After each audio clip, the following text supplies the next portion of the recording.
চট্টগ্রামের আলোচিত নগর বিএনপির আহ্বায়ক এবং চট্টগ্রাম ৮ আসনের বিএনপি মনোনীত এমপি পদপ্রার্থী এরশাদুল্লাহর উপর গুলিবর্ষণ এবং ওই স্থানেই একজন নিহত হওয়ার ৩৪ ঘন্টার ভেতরেই র্যাব 7 চট্টগ্রাম কর্তৃক প্রায় 6 জনকে গ্রেপ্তার করেছে আজকে র্যাব 7 এবং সেই সংবাদ সম্মেলনেই আজকে প্রেস ব্রিফিং ছিল। আমরা র্যাব 7 কার্যালয় চট্টগ্রামে দাঁড়িয়ে আছি। আজকে আপনাদেরকে দেখাবো প্রেস ব্রিফিংয়ে র্যাব 7 কর্তৃক আজকে প্রেস ব্রিফিংয়ে কি বলছেন। গত 5 ও 6 নভেম্বর 2025 তারিখে 24 ঘন্টার মধ্যে চট্টগ্রাম মেট্রোপলিটন এবং রাউজান এলাকায় 3টি গোলাগুলির ঘটনা ঘটে। 3টি ঘটনায় মোট 9 জন ব্যক্তি গুলিবিদ্ধ হয়। এর মধ্যে সারোয়ার বাবলা নামক একজন ব্যক্তি নিহত হয়েছেন, বাকি সবাই হাসপাতালে চিকিৎসাধীন আছেন।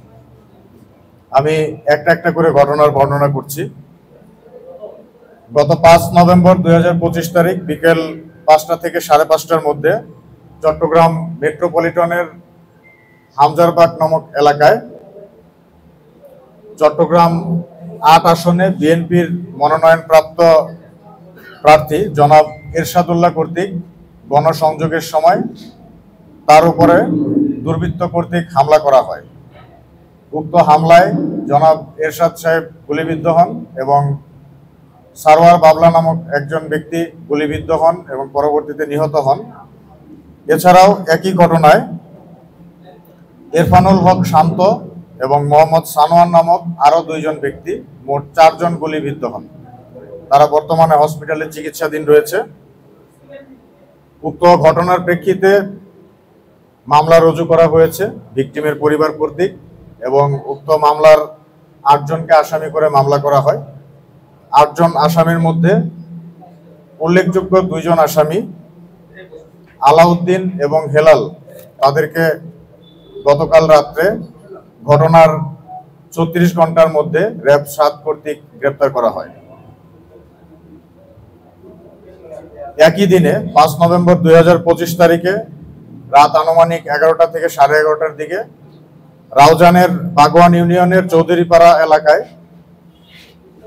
সুমন, ইসমাইল, খুরশেদ ও সোহেল এই 4 জন ব্যক্তিকে দুর্বৃত্ত কর্তৃক গুলি করা হয়। উক্ত ঘটনার প্রেক্ষিতে ভিকটিমদের কাছ থেকে আমরা তথ্য সংগ্রহ করি এবং তাদের জবানবন্দি থেকে প্রাপ্ত তথ্যের উপর ভিত্তি করে প্রধান আসামি ইশতিয়াক চৌধুরী সহ জ্যাকি ও জনি নামে আরো 2 জনকে, মোট 3 জনকে আমরা একটি বিদেশি পিস্তল, একটি ম্যাগাজিন ও 4 রাউন্ড তাজা অ্যামুনেশন সহ গতকাল রাত্রে গ্রেপ্তার করতে সক্ষম হয়েছি। গত 6 নভেম্বর 2025 তারিখে বিকেলে চট্টগ্রাম মেট্রোপলিটনের চালিতাতলী এলাকায় ইদ্রিস নামক একজন অটোরিকশা চালককে দুর্বৃত্ত কর্তৃক গুলি করা হয়, তার পায়ে 2টি গুলি করা হয়। উক্ত ঘটনার প্রেক্ষিতে ভিকটিমের কাছ থেকে আমরা জবানবন্দি গ্রহণ করি এবং তার কাছ থেকে জানতে পারি যে এর সাথে 3 জন ব্যক্তি জড়িত ছিল। ওই 3 জন ব্যক্তির মধ্যে রাজ নামক একজন ব্যক্তিকে গতকাল রাত্রে ঘটনার 12 ঘন্টার মধ্যে র্যাব 7 কর্তৃক গ্রেপ্তার করা হয়েছে। মোট 3টি ঘটনায় ভিকটিম 9 জন ব্যক্তি গুলিবিদ্ধ ছিল এবং তাদের বিরুদ্ধে সবার বিরুদ্ধেই মামলা হয়েছে এবং কার্যক্রম প্রক্রিয়াধীন রয়েছে এবং টোটাল উল্লেখযোগ্য 6 জন ব্যক্তিকে আমরা গ্রেপ্তার করতে সক্ষম হয়েছি। তাদেরকে যাদের গ্রেপ্তার করা হয়েছে তাদের বিরুদ্ধে পরবর্তী আইনানুগ ব্যবস্থা গ্রহণ করা হবে। প্রথম ঘটনা যেটা, জনাব এরশাদ সাহেব এবং সারোয়ার বাবলা পাশাপাশি ছিলেন।